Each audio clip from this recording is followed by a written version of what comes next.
Okay, तर आपण सुरू करूयात. सर्वप्रथम मी महेश रोडे सरांचं स्वागत करतो आणि त्यांची ह्या वर्षी राज्यसेवेतून 181 रँक आली. त्याबद्दल त्यांचं खूप खूप अभिनंदन. सरांनी 2022 मध्ये STI पोस्ट पण क्रॅक केली आहे आणि त्या अगोदर सरांनी 2018 मध्ये टॅक्स असिस्टंट आणि मंत्रालय क्लर्क ह्या दोन्ही पोस्ट क्रॅक केलेल्या आहेत. तर आजचा जो विषय आहे की भूगोल विषयात जास्तीत जास्त गुण मिळवण्यासाठी शेवटच्या 50 दिवसात काय करावे, आणि दुसरा विषय असा आहे की MPSC करताना mental health, emotional health, physical health कशी सांभाळावी, तर त्याविषयी सर आपल्याला गाईड करतील. तर तुम्हाला आवाज येतोय का? मी तुम्हाला ॲलो केलं बघा जस्ट. हा, येतोय सर आवाज मला. हो, सुरू करूयात का सर? हा चालेल सर, करूया सुरू आपण. ठीक आहे, चालेल. नमस्कार सर्वांना. तर आपण आज राज्यसेवा पूर्व परीक्षेसाठी भूगोलाचा अभ्यास कसा करावा याच्याविषयी मी थोडंसं सांगणार आहे. तर पहिल्यांदा तर भूगोल हा विषय 15 मार्कला आहे पूर्व परीक्षेला, आणि भूगोल आणि पर्यावरण सोबत घेतले तर 20 मार्काला येतं. म्हणजे पूर्व परीक्षेसाठी 20 मार्कापर्यंत त्याचं वेटेज आहे. आणि भूगोल तसा म्हणजे जास्त अवघड असा सब्जेक्ट नाही आहे. तर त्याच्यामध्ये काही फॅक्ट्स आणि काही संकल्पना आहेत. तर मला वाटतं की फॅक्ट्सच जास्त आहेत भूगोलमध्ये, म्हणजे लक्षात ठेवण्यासारख्या. संकल्पना आहेत काही तर त्या पण आपण करायला पाहिजेत. तर अभ्यासामध्ये भूगोलाचा आपल्याला पूर्व परीक्षेसाठी महाराष्ट्राचा, भारताचा आणि जगाचा म्हणजे तिन्हीचा पण भूगोल विचारला जातो. याच्यामध्ये मग राजकीय भूगोल असेल, प्राकृतिक भूगोल, आर्थिक भूगोल, सामाजिक भूगोल असेल. पण आपण जर पूर्व परीक्षेचे राज्यसेवेचे पेपर पाहिले तर जो प्राकृतिक भूगोल आहे तर त्याला जास्त वेटेज दिलेलं दिसतं म्हणजे आयोगानं, किंवा आपण पेपर पाहिले तरी जास्तीत जास्त प्रश्न हे प्राकृतिक भूगोलावरच असतात. तर आपण आता म्हणजे अभ्यासक्रम पण बघूया, आणि त्याच्यासाठी मग मी कोणते पुस्तकं वाचायचे ते पण थोडंसं सजेस्ट करेल. किंवा तुम्ही मग PYQ बघितले असतील तर त्याच्यावरून तुम्हाला पण समजलं असेल की म्हणजे आयोग म्हणजे कसे प्रश्न विचारतात. तर बेसिक बुक्स म्हणलं तर आपल्याला सगळ्यांनाच माहिती की स्टेट बोर्ड जर सुरुवात करत असाल किंवा याच्या आधी स्टेट बोर्ड वाचले नसतील तर सगळेजण म्हणजे स्टेट बोर्डपासून सुरुवात करतात. त्यात जे जुने पुस्तक आहेत भूगोलचे तर ते चांगले होते. आता पण नवीन पण आहेत ते. तर आपण 5वी ते 12वी पर्यंतचे, जर आता वेळ कमी आहे आपल्याला त्याच्यामुळे मग आपण 8वी, 9वी, 10वीचे भूगोलचे पुस्तक वाचू शकतो जे स्टेट बोर्डचे आहेत. आणि जो प्राकृतिक भूगोल आहे त्याच्यासाठी 11वी एक NCERTचं पुस्तक आहे प्राकृतिक भूगोल म्हणून. तर ते IMP आहे. म्हणजे कारण मेन्सला पण त्याच्यामधून क्वेश्चन येतात आणि प्रीला पण क्वेश्चन्स येतात. त्याच्यामुळे मला वाटतं ते IMP आहे. आणि त्याच्यातून आपल्याला म्हणजे 50% मला जवळपास वाटतं प्राकृतिक भूगोलवर 50% वेटेजचे त्याचे क्वेश्चन येतात. तर त्याचं मराठी याचं पण एक आवृत्ती आहे त्याची, प्राकृतिक भूगोलची. त्याची मला वाटतं शारदा प्रकाशांची एक त्याची आवृत्ती आहे. इंद्रजित राठोड सरांनी आहे वाटतं त्यांची. तर ते बुक म्हणजे रेफर करायला, असं मला वाटतं की रेफर करायलाच पाहिजे ते, कारण प्री आणि मेन्ससाठी दोन्हीसाठी पण ते महत्त्वाचं आहे. आणि इतर मग तुम्ही जर सौदी सरांचं एक आहे भूगोल आणि पर्यावरण. आता मी फक्त प्रीचंच सांगतो हे की ते प्रीसाठी भूगोल आणि पर्यावरण म्हणून एक पुस्तक आहे ते सौदी सरांचं, तर आपण ते पण रेफर करू शकतो. प्राकृतिक भूगोलमध्ये 8वी ते NCERTचं आता वेळ नाही आहे, पण आता ते एक 11वीचं जे NCERTचं पुस्तक आहे ते पण सफिशियंट आहे प्राकृतिक भूगोलसाठी. आणि इतर जे स्टेट बोर्डचे आहेत ते पण आपण वाचू शकता. तर पहिल्यांदा भूगोलाचा अभ्यास करण्यासाठी आपण सुरुवातीला तर मी म्हणतो PYQ बघितले पाहिजेत. म्हणजे PYQ कसे येतात आणि अभ्यासातील जे मुख्य घटक आहेत किंवा त्याच्यामध्ये कोणते उपघटक विचारलेले आहेत तर ते पाहिलं पाहिजे. याच्यासाठी मग तुम्ही 2000 आता जास्त पाठीमागचे पेपर न घेता तुम्ही 20 पासूनचे जे प्रीचे पेपर आहेत तर ते बघू शकता. म्हणजे तुम्हाला म्हणजे प्रश्नांचा कसे क्वेश्चन विचारले जातात तर ते समजू शकता. याच्यामध्ये मग प्रश्न कसे विचारले जातात, काही संकल्पनांवर आधारित असतात, काही नकाशावर आधारित असतात, काही चालू घडामोडीवर आधारित असतात आणि काही तथ्य आधारित असतात ते.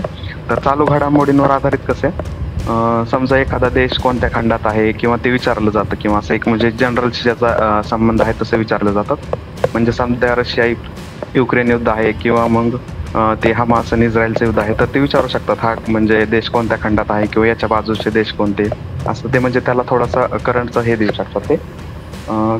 आताच मी सांगितलं काय वाचायचं, तर त्याच्यामध्ये मग स्टेट बोर्ड सुरुवातीला जे बेसिक आहे तर स्टेट बोर्ड एक वाचायचे, आणि तुम्ही एक सौदी सरांचं किंवा एक कोणतं पण एक पुस्तक वाचू शकता. त्याच्यामध्ये महाराष्ट्राचे जर थोडे म्हणजे कमी प्रीला थोडं कमी वेटेज आहे, पण मेन्सला जास्त वेटेज आहे. मग त्याच्यासाठी महाराष्ट्राचे काही क्वेश्चन येत असतील तर त्याच्यासाठी मग आपण दीपस्तंभचं एक पुस्तक आहे किंवा सौदी सरांचं किंवा खतीब सरांचं, या तिन्हीपैकी एक कोणतं पण बुक आपण त्याच्यामध्ये रेफर करू शकतो. याच्यामध्ये आणि जे आपण पुस्तक वाचतो तर ते चेंज नाही करायचे, एकच ठेवायचं. जर तुम्ही याच्या आधी जर सौदी सरांचं जर वाचलं असेल तर तेच म्हणजे कंटिन्यू करायचं, प्रीला मेन्सला पण होतं. त्याच्यामुळे परत म्हणजे चेंज करायची गरज नाही पडत त्याच्यामध्ये. ते राज्यसेवा पूर्वसाठीचं सौदी सरांचं भूगोल व पर्यावरण थोडंसं मोठं पुस्तक आहे, त्याच्यातलं मग आपण सिलेक्टेड डाटा वाचू शकतो म्हणजे पूर्ण पुस्तक वाचण्यापेक्षा. आणि भारताचा भूगोलसाठी पण स्टेट बोर्डमध्ये 9वी 10वीचे जे जुने स्टेट बोर्ड आहेत तर त्याच्यामध्ये म्हणजे चांगलं दिलेलं आहे. तर प्राकृतिक भूगोलमध्ये त्याच्यामध्ये मग वेगवेगळे सब टॉपिक आहेत प्राकृतिक भूगोलमध्ये. त्याच्यामध्ये खगोलशास्त्र आहे, भूरूपशास्त्र आहे, सागरी शास्त्र, हवामानशास्त्र. तर हे जे विषय आहेत तर ते 11वीचे NCERTचं जे बुक आहे तर त्याच्यामधून म्हणजे कव्हर होतात हे सगळे. आणि याच्यामध्येच आपण पर्यावरणचं पण पाहूया. तर काही क्वेश्चन तुम्हाला परत तेच क्वेश्चन दिसतात. ते जे भूरूपशास्त्र आहे तर भूरूपशास्त्र म्हणजे जे भूरूपे असतात तर ते नदीमुळे तयार होणारी भूरूपे असतील किंवा हिमनदीमुळे किंवा वाऱ्यामुळे तयार होणारी भूरूपे असतील. त्याच्यामध्ये मग जे नदीमुळे होतात तर ते नदीच्या संचयन कार्यामुळे आणि खनन कार्यामुळे त्याचे वेगवेगळे भाग पडतात. म्हणजे अपक्षरण आणि निक्षेपण कार्यामुळे जे त्याचे होतात. तर त्याच्यासाठी काय करू शकतो आपण, नोट्स काढताना एक म्हणजे शॉर्ट नोट्स काढू शकतो. भूगोलाला अशा काही डिटेल्स नोट्स काढायची गरज नाहीये. तर त्याच्यासाठी शॉर्ट नोट्समध्ये आपण काही तक्ते तयार करू शकतो किंवा 10-12 पेजेसच्या आपल्या नोट्स होऊ शकतात, जे एक्झामच्या आधी आपण म्हणजे लक्षात राहतील आपल्याला. अशा म्हणजे जे फॅक्ट्स आहेत जे तुम्ही वारंवार विसरता तर ते म्हणजे लिहून काढू शकता. आणि ज्या कन्सेप्ट्स आहेत म्हणजे पृथ्वीचं परिवलन असेल, परिभ्रमण असेल किंवा इतर ज्या काही कन्सेप्ट आहेत तर त्या कन्सेप्ट आपल्याला तुम्हाला म्हणजे ते समजूनच घ्यावे लागतील. आणि मला तर वाटतं जास्तीत जास्त तुम्ही फॅक्ट्स लक्षात ठेवले पाहिजेत. भूगोलमध्ये म्हणजे फॅक्ट्सला जास्त महत्त्व आहे. आणि प्रीच्या ह्याच्यामध्ये काय होतं की ती पृथ्वीच्या उत्पत्ती संबंधीचे सिद्धांत असतील किंवा जे ग्रह सूर्यमाला असतील तर त्याच्या संबंधी एखादा क्वेश्चन विचारला जातो तर ते पण आपण एकदा पाहायला पाहिजे. नंतर पृथ्वीचे अंतरंग असतील किंवा जे वातावरणाचे थर असतील तर याच्यावर पण आपल्याला म्हणजे क्वेश्चन आलेले दिसतात त्याच्यामध्ये. आणि एक सागरी शास्त्र किंवा इतर म्हणलं तर मग जगातील प्रमुख महासागर असतील किंवा त्यांची क्षारता, असे काही तुम्हाला क्वेश्चन दिसतील. म्हणजे दरवर्षी नसतात पण ते असे पेपरमध्ये दिसतात क्वेश्चन. त्याच्यामुळे आता जर राजकीय भूगोल असेल तर मग त्याच्या राजकीय भूगोलमध्ये मग महाराष्ट्र, भारत, जग या संबंधी असतात. म्हणजे त्यांचं स्थान व विस्तार असेल म्हणजे स्थान आणि विस्तार तर आपल्याला माहिती, किंवा अक्षवृत्त, रेखावृत्त याच्यावर पण म्हणजे क्वेश्चन आपल्याला विचारलेले दिसतात. तर ते अक्षवृत्त आणि रेखावृत्त त्या थोडं समजून घ्यायचे म्हणजे कन्सेप्ट आहेत. ते पाठ करण्यापेक्षा मला वाटतं की समजून घेतल्या पाहिजेत कन्सेप्ट त्या, की म्हणजे अक्षवृत्त काय, रेखावृत्त काय, विषुववृत्त काय आहे. त्याच्यासाठी आपण काय करू शकतो, एक डायग्राम काढायची आणि त्या एका डायग्राममध्येच हे आपण सगळं म्हणजे हे करू शकतो. तो डायग्राम काढून मला वाटतं ते लवकर समजतं ते जे रेखावृत्त, अक्षवृत्त आहेत. आणि त्याच्यातच आपण जे वारे असतात ना, जे म्हणजे वाऱ्याचे प्रकार आहेत तर त्याच्या पण त्याच एकाच आकृतीमध्ये आपण ते सगळे कव्हर करू शकतो. म्हणजे जर एखाद्या एक्झामच्या आधी ती आकृती बघितली तर आपल्याला लगेच समजेल की म्हणजे ती आकृती बघून त्याच्यामध्ये आपण सगळंच कव्हर करू शकतो. म्हणजे तशी मी आकृती काढली होती, मी पण थोड्याशा शॉर्ट नोट्स काढल्या होत्या याच्या भूगोलच्या. कारण एक्झामच्या आधी जाताना म्हणजे क्विक एक रिव्हिजन असते किंवा एक त्यावर एक म्हणजे नजर टाकायची असते. तर त्याच्यामध्ये एकाच आकृतीमध्ये तुम्ही सगळं म्हणजे पूर्वीय वारे कसे वाहतात, पश्चिमी वारे कसे वाहतात किंवा ध्रुवीय वारे ते टाकू शकता. आणि त्याच्यातच मग अक्षांश, रेखांश ते एकाच आकृतीमध्ये तुम्ही म्हणजे जास्तीत जास्त करू शकता. आणि इतर आणखी मग वाऱ्याचे जे प्रकार आहेत किंवा इतर जेवढं म्हणजे चार्टचा वापर जेवढा जास्त करता येईल का तेवढा आपण करायला पाहिजे किंवा मग कंपॅरिझनमध्ये करायला पाहिजे. आता जे वाऱ्याचे प्रकार आहेत त्याच्यामध्ये ग्रहीय वारे, स्थानिक वारे असे 2 प्रकार असतात. मग ग्रहीय वाऱ्यामध्ये त्याचे मग 3 प्रकार असतात त्याचे, पूर्वीय वारे, पश्चिमी वारे, ध्रुवीय वारे असं. म्हणजे तुम्ही कंपॅरिझन जर केलं तर ते म्हणजे इझी जाऊ शकतं. किंवा असं जर बॉक्स टाईप किंवा चार्ट टाईप केलं तर ते तुम्हाला म्हणजे सोपं जातं. याच्यामध्ये भूगोलमध्ये मग आणखीन सामाजिक भूगोल किंवा मानवी भूगोल असतो. म्हणजे ज्या कोणत्या देशात म्हणजे कोणती जमात आढळते. म्हणजे याच्या आधीचे त्याच्यासाठी काय करायचं की PYQ जे आहेत का तर ते PYQ आधी चांगले करायचे. त्याच्यामुळे PYQ जोपर्यंत म्हणजे तुमचं PYQ वर कमांड असेल का तर तुम्ही म्हणजे ते क्वेश्चन आले का त्याला टॅकल करू शकता. आज काय करतं जे पहिल्यांदा क्वेश्चन आले त्याच्या आधी तर त्याला धरून ते पुढचे क्वेश्चन विचारत असतात. त्याच्यासाठी आपण PYQ चांगले करायला पाहिजे. मग PYQ साठी तुम्ही आयोगाचे पेपर 1 पाहू शकता. तर काय करायचं, जे मेन्स मध्ये आलेले आहेत का क्वेश्चन तर ते पण पाहायचे, म्हणजे भूगोलाचे विचारलेले, आणि प्रीचे जे पेपर आहेत ते पण पाहायचे. नाहीतर मग ते 21,000 प्रश्नसंच किंवा इतर प्रश्नसंच असतील कोणते तर मार्केटमध्ये, तर त्याच्यामध्ये प्री मेन्सचे ते दोन्ही दिलेले असतील, तर ते पाहून घ्यायचे जरा. त्याच्यामुळे मग आपल्याला एक आयडिया येते की क्वेश्चन कसे सोडवायचे ते. आणि संकल्पना आधारित काही काही नवीन क्वेश्चन असतात किंवा हे, तर शक्यतो ते दोन स्टेटमेंट मध्ये दिलेले असतात, एक बरोबर दोन बरोबर ते. तर शक्यतो काय करायचं, म्हणजे मी तर असं करतो की जर ते तुम्हाला माहित नसेल का, आणि ते तुम्हाला म्हणजे जास्त हे नसेल वाटत, म्हणजे जास्त अधिकचं जर नसेल वाटत, तर ते बरोबरच असतं शक्यतो सेंटेन्स, किंवा ते बरोबर करायचे, म्हणजे त्याच्याकडे कल द्यायचा. आणि भूगोल आणि पर्यावरणचे शक्यतो सगळे अटेम्प्ट, म्हणजे क्वेश्चन जास्तीत जास्त अटेम्प्ट करायचे. मी तर सगळे अटेम्प्ट करतो, म्हणजे 15 पैकी 15 भूगोलचे, आणि पर्यावरणाचे पण अटेम्प्ट करताना सगळेच त्याचे क्वेश्चन अटेम्प्ट करत होतो. त्याच्यामुळं, आणि भूगोलाचं म्हणजे असं काही जास्त हे नाही, म्हणजे अशा कन्सेप्ट पण काही एवढे अवघड नाही आहेत, तर आपण एकदा वाचलं का त्या समजू शकतो अशा भूगोलाच्या. तर याच्यामध्ये आणखीन जर नवीन काही सांगायचं असेल किंवा विचारायचं असेल तुम्हाला, तर तसं विचारू शकता. आता पर्यावरणाचं थोडंसं सांगेल मी. पर्यावरण प्रीला पण आहे, मेन्सला पण आहे. भूगोल हा विषय प्रीला पण आहे, मेन्सला पण आहे. तर पर्यावरण पण प्रीला पण आहे आणि मेन्सला पण आहे. तर पर्यावरण 5 मार्कला आहे आपल्याला प्रीला.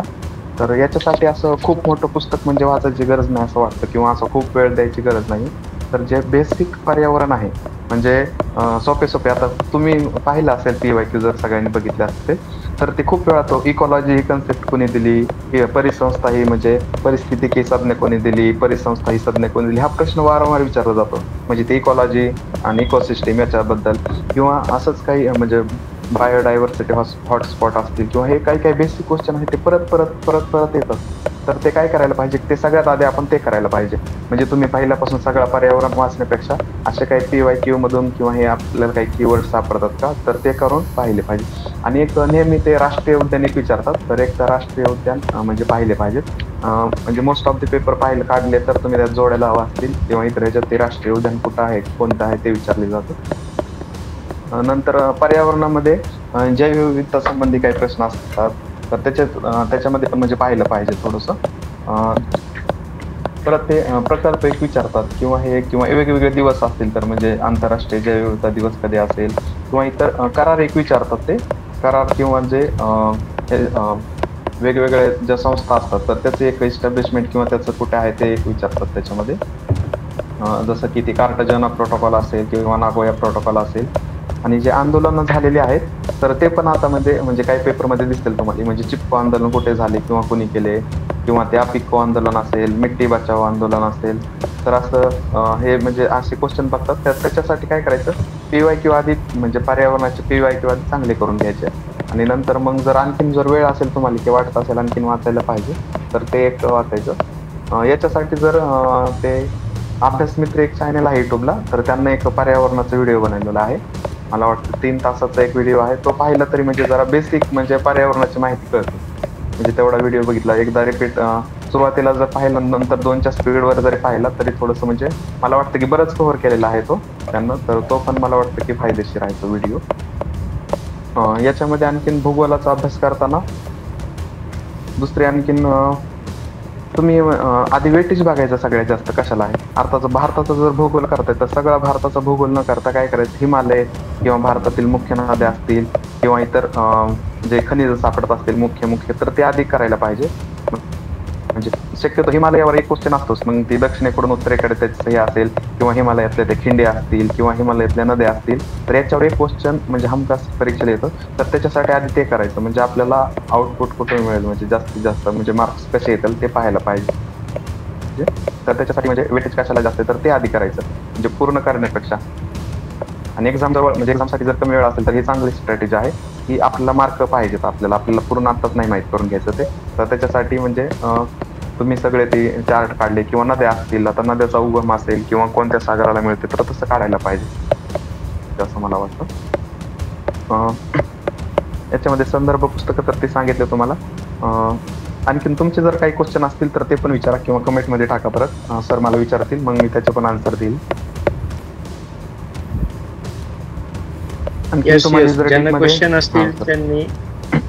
ज्यांना क्वेश्चन असतील त्यांनी मला मेसेज करा, किंवा इथं लाईव्ह हँड रेज करा, सर आन्सर करतील. असतो तो आर्थिक भूगोल एक असतो किंवा सामाजिक मानवी भूगोल असतो. तर त्याच्यावर एखादा क्वेश्चन दिसतो आपल्याला, तर त्याचा खूप मोठा सिलेबस आहे. तर तो जर वेळ असेल तर करायला, किंवा त्यातले जे पाठीमागचे PYQ आलेले आहेत का, तर तेच करायचे. कारण ते एवढं मोठं करून म्हणजे त्याचा जरा आउटपुट कमी येतं. आता तुम्ही आर्थिक भूगोल घेतलं तर त्याच्यात मग कृषी येतं, पिके येतात, कृषी व्यापार, उद्योगधंदे, दळणवळण, वनस्पती आणि वनांचे प्रकार आहेत का, तर हे पण जरा चांगले करायचे. की म्हणजे भारतात कुठल्या भागात कोणते वनस्पती आढळतात, किंवा महाराष्ट्रात वनांचे प्रकार कोणते, किती टक्के पर्सेंटेज आहे त्याचा. हे कंबाईनला पण विचारतात हे वनांचे प्रकार, किंवा त्या वनातील झाडं कोणते ते. आणि राज्यसेवेला पण आपल्याला पाहायला दिसतात. नंतर पर्यटन स्थळ असतील की कोणतं आहे कुठे, तर ते पर्यटन स्थळ पण पाहायला पाहिजेत. खनिज संपत्ती आहे. तर आर्थिक भूगोलमध्ये म्हणजे एवढ्या चॅप्टरवर म्हणजे आपल्याला जास्तीत जास्त दिसतं. आणि सामाजिक किंवा मानवी भूगोलमध्ये काय करायचं, लोकसंख्या सिद्धांत एक करून घ्यायचे चांगले, आणि जनगणना करायची. आता आपल्याला काय करावं लागेल, 2011ची जनगणना करावं लागेल, कारण त्याच्यानंतर तर जनगणना झालेली नाहीये. तर त्याच्यातले बेसिक जे आहेत तर ते करायचं. आणि जो लोकसंख्या सिद्धांत आहेत का, तर ते करायचे. लोकसंख्या सिद्धांत आहेत. आणि जर तुम्ही जर इथंच लोकसंख्या जर किंवा जनगणना चांगली केली, तर तुम्हाला तिकडे इकॉनॉमिक्सला पण कामाला येते. किंवा तुम्ही जर तो इकॉनॉमिक्सचा देसले सरांचा जो पार्ट 2चं पुस्तक आहे, त्यातला जर तो डेमोग्राफी चॅप्टर चांगला केला, जनसंख्या आहे, तर त्याचा इकडं फायदा होतो. म्हणजे हा भूगोलमध्ये पण आणि इकॉनॉमिक्समध्ये म्हणजे अर्थशास्त्रामध्ये पण दोन्हीकडे पण तुम्हाला याचा फायदा होतो. तर हा चॅप्टर चांगला करायचा, कारण मेन्सला पण आहे, प्रीला पण आहे हा. तर हा एकदा जर चांगला केला का, तर ती चांगली म्हणजे जास्तीत जास्त तुम्हाला ते आउटपुट मिळू शकतं याच्यामध्ये. आणि PYQ किंवा जर क्लासचे पेपर असतील किंवा PYQ जर असतील पाठीमागचे, तर ते चांगले केले पाहिजेत. म्हणजे क्वेश्चन सोडवताना किंवा एक आयडिया येते की हा क्वेश्चन कसा टॅकल करायला पाहिजे, किंवा क्वेश्चन कसे येतात, किंवा उत्तर काय असतं. कधी कधी म्हणजे एक्झॅक्ट उत्तर जरी नसलं माहीत, तरी आपण ते लॉजिक लावून त्या उत्तरापर्यंत पोहोचू शकतो. आणि मला वाटतं भूगोलमध्ये जास्तीत जास्त मार्क घ्यायला काहीच अडचण नाहीये. 15 पैकी 12+ तर घेऊ शकतात, म्हणजे 12 तर ॲव्हरेज आहे तर तेवढे. आणि पर्यावरण दोन्ही मिळून 15+ तर तुम्हाला येतात असे मार्क. तर एवढं म्हणजे एक चांगले मार्क्स मिळवून देणारा भूगोल विषय आहे असं मला वाटतं. किंवा तुमची लीड वाढवण्यासाठी भूगोलाकडे तुम्ही म्हणजे एक चांगला एक सब्जेक्ट म्हणून त्याचा म्हणजे त्याच्याकडे पाहू शकता. असं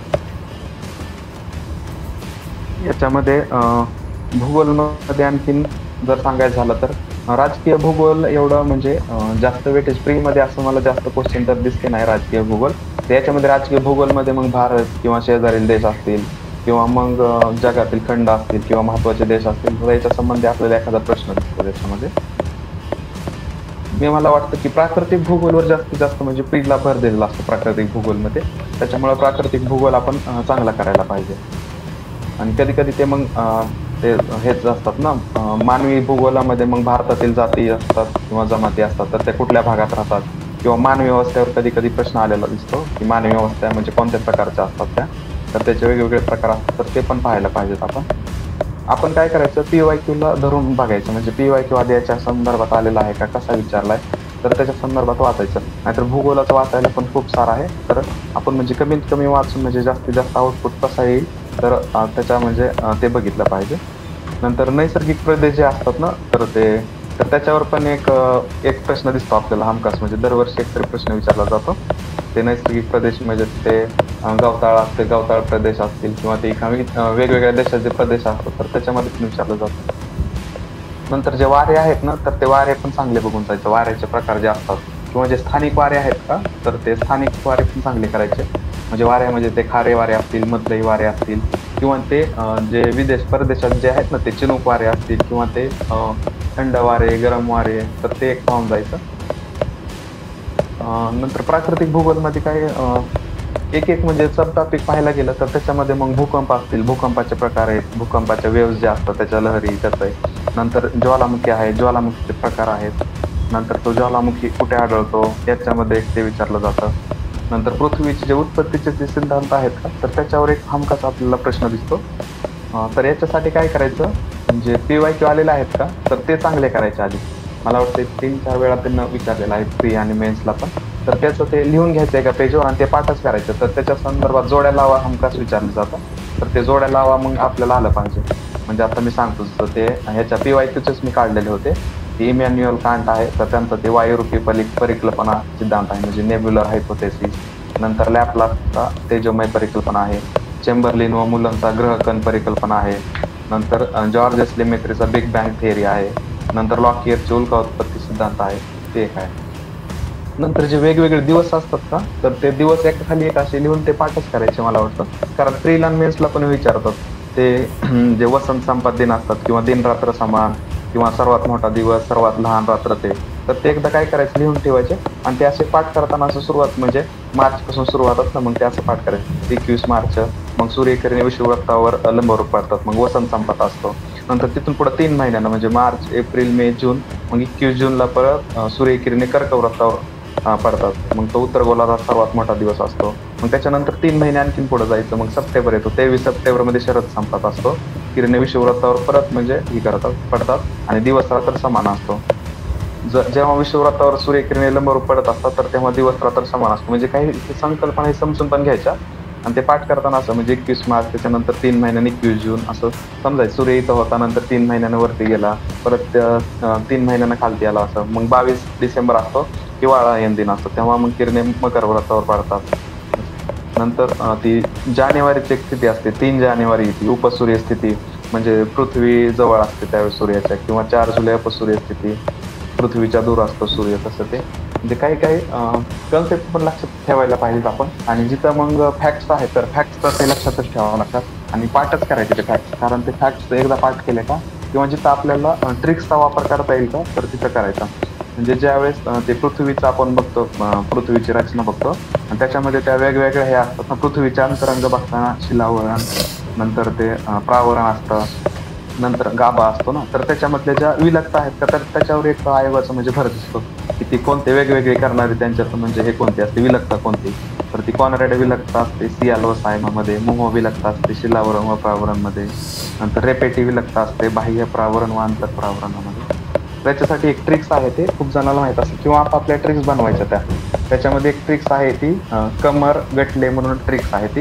तर ते क म्हणजे ती कॉनरॅड विलकता आहे पहिल्या 2 मध्ये, नंतर मोहो विलकता, रेपेटी विलकता, ती गड आहे ती गटेनबर्ग विलकता आहे, आणि शेवटीची ती ले आहे ती लेहमन विलकता आहे. तसं तुमच्या ट्रिक्स बनवू शकतात किंवा ह्या पण ट्रिक्स आपण करू शकतो. म्हणजे एकदा पाठ केलं का, तर मग विसरत नाही हे ट्रिक्स किंवा हे, म्हणजे परत बघायची गरज नाही.